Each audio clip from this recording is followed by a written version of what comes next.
I have a lot of respect for comic book artists who can draw backgrounds because I can't.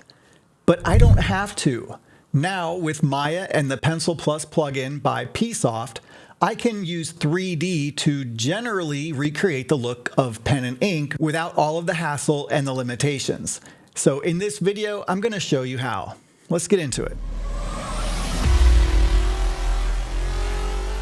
So I'm in Maya, and you can see that I've basically modeled what is similar to this panel from one of the Batman issues. I forget which one. Now, if I zoom out, there's nothing, there's nothing else here, but this is just for this particular panel. I'm just trying to kind of mimic it the best I can. I could go a lot farther into the modeling if I wanted to, but I think this is good enough. All right, so the first thing I did was I went to perspective, and down here you can see these little red lines. Those are basically bookmarks or keyframes. So I'm going to use this one that I like. This way, no matter what I do, I can do that.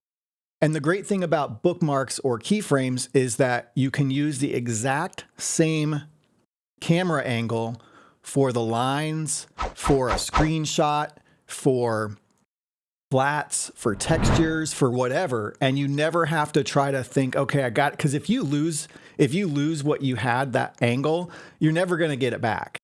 So just use a keyframe, and all you do is you highlight the camera, you hit S. That's all there is to it. So for example, if I went to here and I hit S, you can see that has a keyframe now. But let's go back to this one. Also, you may have saw I have this little guy up here. This is one of my body mechanics rig packs I got on Gumroad. And I love these little characters, but one thing I really like about them is that it's a great place to start with for your dimensions, for your sizing.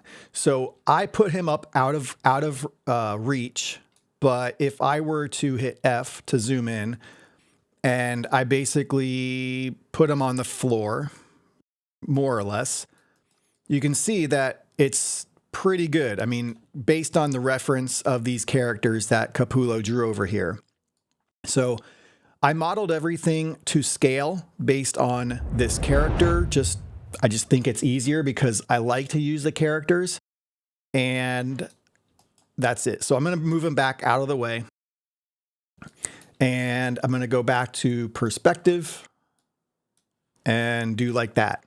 Now I just go ahead and click on this thing, film gate, and this one, resolution gate. I just like to see kind of the framing of this art.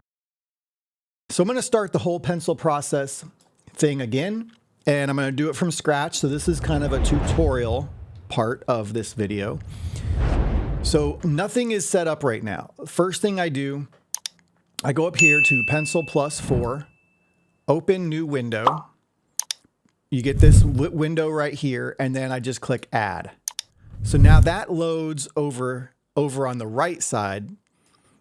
Let me get this out of the way. You have line set, objects, and materials. You're going to click on this little plus sign. You're going to click on this plus sign under objects. Most of these are related to Jack, which is the character that I just showed you. So I didn't rename any of these properly. I did put them in a group, but it is what it is. So you can be as detailed and professional as you want. It's up to you. You're the one that's working on it. So whatever works for you. But I'm holding Shift to select all of them. Click add. Now all of them go over to the objects. So the first thing, I'm not going to make any changes. I just want to see what a basic render looks like.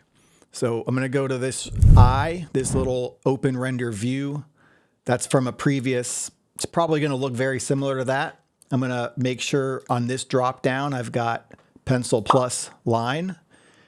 Click on this button and it renders something out. So without any kind of settings, this is what it looks like. So you saw what that is. So the first thing I would do is go down under brush, and I'm going to click on this little arrow box thing. And this is set to simple. I like to change it to normal. This gives us some different options. And one thing is you go down to the bottom, stroke size reduction settings. Now, normally if it's a car or if it's something that I really want to have like a really cool kind of hand-drawn sort of look, an organic type of thing, I'd probably make something that looks like this. And if I re-render it with just that change, you're going to see. Now, a couple of things is that you can soften and harden the lines or the edges on the model to make them either appear or disappear.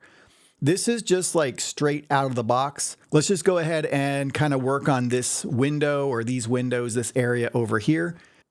So what I'll do is I'm going to right click to go to edge. I'm going to hit F and I'm going to, let's see, if I double click, I'm going to go ahead and hold shift, right mouse button and soften, harden edge. Okay. Now I'm going to go to perspective, go back to my original view. See how helpful that is? And now if I re-render it, I've got that line. So pretty cool. And it works the same way in the opposite direction to get rid of a line that you don't want to be rendered out. So I can tell that, well, I don't know which one it is. It's one of these, but I'm going to do the same process except soften. And these I'm going to do soften as well. So after a little bit of trial and error, I went ahead and I rendered this. And once you've rendered it, all you need to do is go to File, Save Image. One important note is you want to check your render settings. So that's up here. This is your render settings. I'm rendering using Pencil plus 4 line. I have this set to PNG. And I'm rendering the perspective camera. And then down here, I have maintain width and height ratio. And I just did something really large, 3300 by 1856. So here's what I got from Pencil Plus. I'm going to zoom in just so you can have a quick look at kind of a higher resolution version of this. There are a lot of things that you can do in your 3D program to fine tune this so that you get a better render. You can change the brush settings. You can add more polygons to smooth out circular or, circular shapes. There's so much you can do, but I decided for me, for this purpose, this was good enough. And then you also can add your own inks to spice it up. And in my case, I added all of this. So I didn't want to add all the characters. I mean, I really wish I could, but I don't have the time. I did add 4. And I think, adding the foliage, adding all these sort of detailed lines, I think really, a little bit of black on here. I think all of that stuff really goes a long way to making it look even better. And then you can also use perspective guides. So I've got it down here. You can see all these guides. This is 3-point perspective. There's one down here.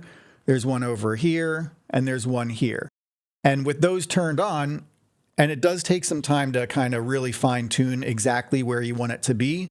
But as long as it's close enough, you can say, go to this one. I'm going to grab black and, you can see how it's following the perspective. Or, if you do that, it's following the perspective. And then this way, it's following the perspective. So this is a way that you can really, really, really make it look nice by going the extra step to adding these perspective guides and matching it to what you rendered out. And you can see that it's not, it's not exactly perfect. You can see how this one's not following the line specifically, but again, it does take a long time to fine tune, and I think it looks good enough as long as it's close. Anyway, guys, that's going to do it for me. If you like the video, please like the video. If you get value out of these videos, please consider subscribing to the channel and also leave a comment. Either a comment or a question is fine. I really appreciate it either way. And again, that's going to do it for me. I appreciate it. Have a good rest of your day. Thank you. Bye-bye.